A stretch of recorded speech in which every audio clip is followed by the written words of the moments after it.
Welcome to Yin and Young. The following is a story taken from Chapter 2.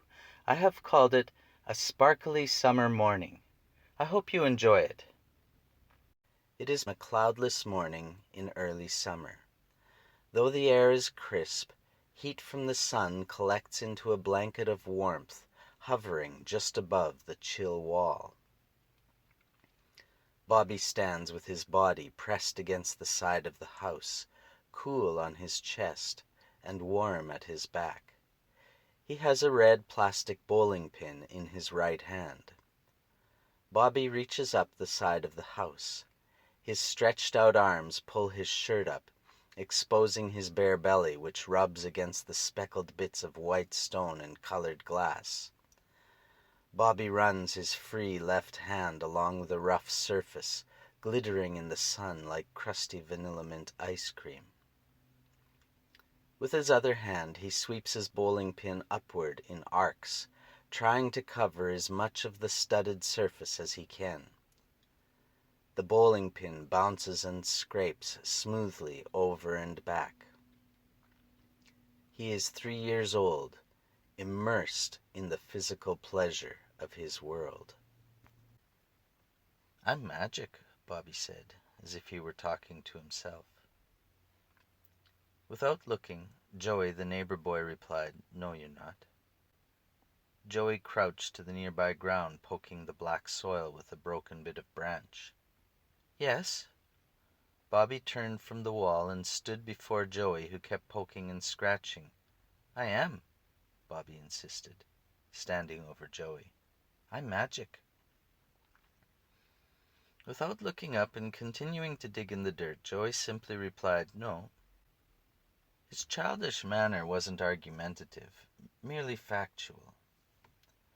An indignant energy surged into Bobby's body, and he moved toward Joey, whopping him on the head with his plastic bowling pin. It bounced off Joey's head with a hollow plastic thud. Bobby looked at Joey with a mix of fight and flight in his wide eyes. Joey's refusal was a challenge, and it pressed Bobby to tears. Joey blinked, stood up, and stared at Bobby. With his own sudden spontaneity, Joey pushed Bobby hard, and Bobby fell backward, landing first on his bottom, then back until his head bounced on the grass. He dropped the bowling pin.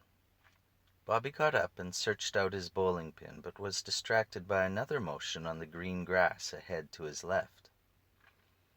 A little girl, Joey's younger sister, ran with a wobble across the grass completely naked.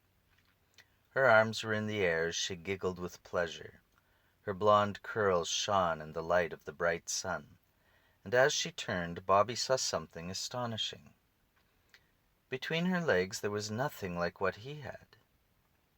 Bobby didn't have words for what he saw, but something brighter, more shiny than the speckled white wall and more refreshing than the early morning air, struck him deep inside.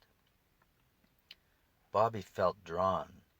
His little body didn't understand what captivated him as he stood motionless, watching her pale, white, fat, rumpled body run across the grass. From the left, Joey entered the scene with his stick. Joey, too, was giggling. He chased his sister, reaching down, and with careful speed placed the stick in her bum. She continued walking with the stick dragging behind her in the grass.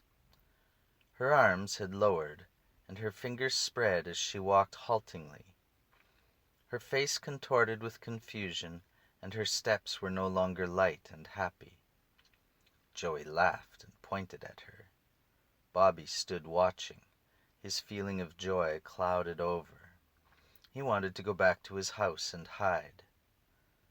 Bobby heard Joey's mother calling into the yard, asking what was wrong with Faye, and Joey quickly pulled the stick out of his sister. Many times afterward, Bobby would stand outside, watching to see if Joey or his sister were playing. He asked his mother about them, and she said she saw them sometimes, but didn't think they were a happy family. "Do you know the father spanks his children on their bare bum?" Bobby was horrified. "He takes off their pants?" Bobby pursued. "Yes." "Why? Why does their daddy take off pants?" Bobby felt frightened. "Some parents do that when their children are bad. Sometimes they spank them with a spoon or a belt." "Am I bad?" Bobby asked. "Sometimes." His mother smiled teasingly. There was a moment of silence.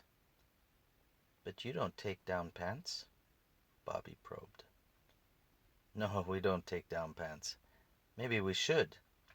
Do you think your mommy and daddy should spank you like that? What would you like more, a spoon or a belt?" Bobby looked at his mother. He didn't say anything, not knowing how to answer the question. "Don't worry," Bobby's mother joked. "I'm just teasing you. I don't think parents should do that with their children. Mommy will never do that." Bobby's mother tried to be comforting. After a short silence, and obviously not finished with the topic, "What if their dad spanks me?" Bobby asked. Bobby's mom looked at him. "You mean you think Joey's daddy will spank you?" "Yeah." No, never mind. Nothing will happen to you. You will not get a spanking." After that conversation, Bobby avoided the neighbor's house and the topic. Yet sometimes when they loaded up in the car, Bobby would look back at his neighbor's dark living room window and wonder about Faye and that sparkly summer morning.